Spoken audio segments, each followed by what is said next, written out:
একের ভিতর দুই এরকম একটি রেসিপি আজকে আপনাদের সাথে শেয়ার করব। আর এটি হলো পুডিং কেক। এটা দেখতে এত বেশি সুন্দর যে তাকিয়ে থাকলে মন ভরে যায়। বাচ্চাদের খুশি করতে বা অতিথি আপ্যায়নে পারফেক্ট একটা রেসিপি। আশা করছি ভিডিওটি ভালো লাগবে। পুডিং কেক তৈরি করার জন্য প্রথমে ক্যারামেলটা তৈরি করে নিব।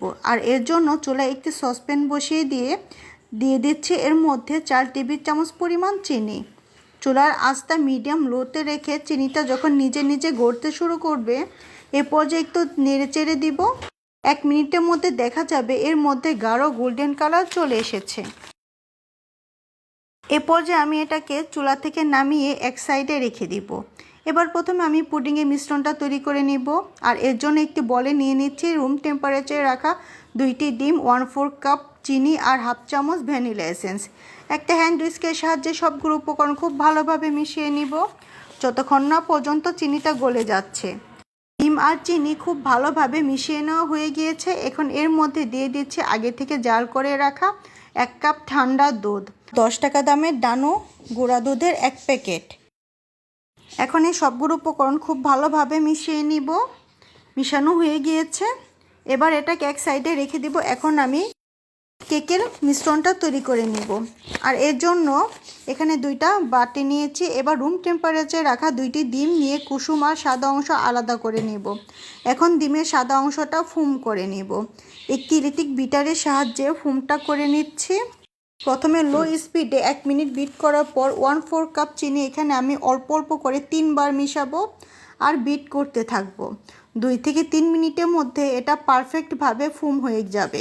আর হ্যাঁ, চিনি মিশানোর সময় ইলেকট্রিক বিটারের স্পিডটা একদম বাড়িয়ে তারপর চিনিটা মিশাতে থাকবেন, তাহলে খুব তাড়াতাড়ি ফুম হয়ে যাবে। এই তো ফুম তৈরি হয়ে গিয়েছে। এখন এর মধ্যে ডিমের কুসুম 2টি দিয়ে দিব। ডিমের কুসুমটা দেওয়ার পর আবারও 2 থেকে 3 মিনিটের মতো বিট করে নিব। এরপর আবার 10 টাকা দামে ডানো গুঁড়া দুধের 1 প্যাকেটের মধ্যে দিয়ে দিব। 2 টেবিল চামচ পরিমাণ সয়াবিন তেল দিয়ে দিব।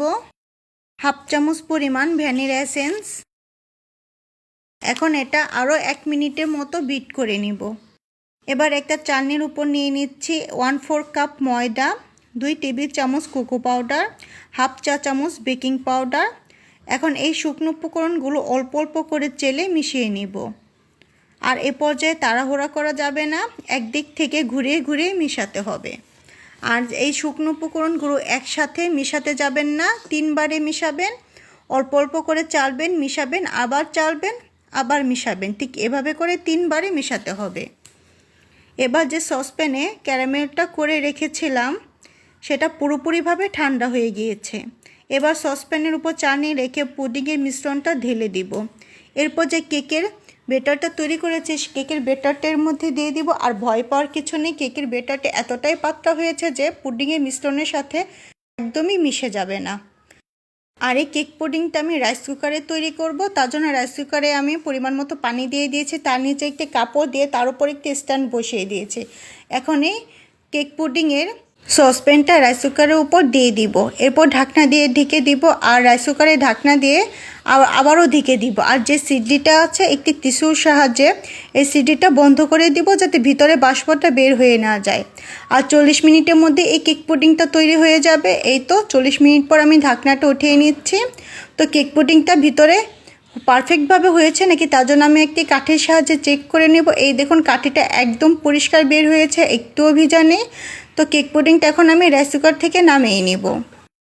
আর হ্যাঁ, রুম টেম্পারেচারে রেখে ঠান্ডা করে এটা আমি 3 ঘন্টার জন্য নর্মাল ফ্রিজে রেখে দিব।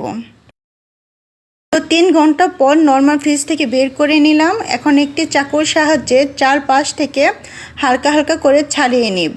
এখন এই পুডিংটা একটি প্লেটের মধ্যে আমি বের করে নিব।